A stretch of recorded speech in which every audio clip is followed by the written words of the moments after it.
Na wasalimu wasikilizaji wangu, hamjambo jioni ya leo. Mimi ni mchungaji Lucy na nimeokoka. Yesu ni Bwana.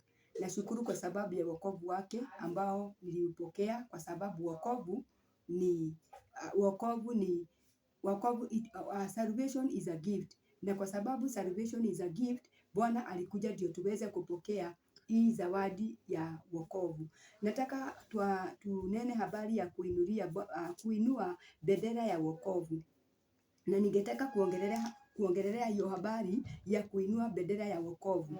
Niseme ya kwamba wakati tunasema kuinua bendera ya wokovu, ya wokovu ni kazi ya kiroho ya kutangaza na kueneza injili ya Yesu Kristo ulimwenguni mzima kama waaminio.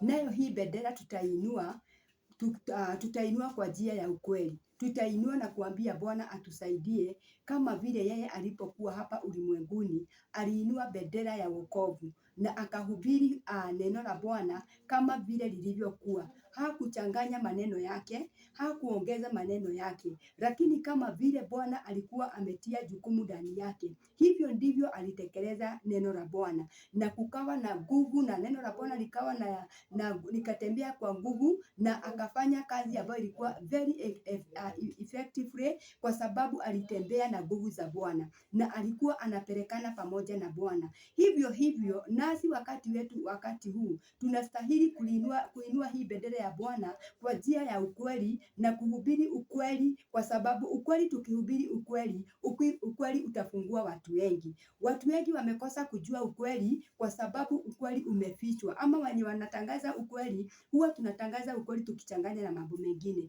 Na kama vile Yesu hakuchanganya neno la Bwana, nasi tunastahili nyakati hizi zetu na majira haya tunene neno la Bwana kama vile ilivyo. Na sasa nataka kusema ya kwamba katika hii channel tutakuwa tukiongea habari ya kuinulia Yesu Kristo wa bendera ya wokovu, kwa raising the true banner of salvation. Na najua kwamba Roho wa Bwana atatusaidia na tutakuja kuelewa ya kwamba vile Yesu alihubiri hili neno, tutaendelea kulihubiri kama vile alilihubiri na kama vile mitume walihubiri, na kukafanyika mambo ambayo ilikuwa ya ajabu.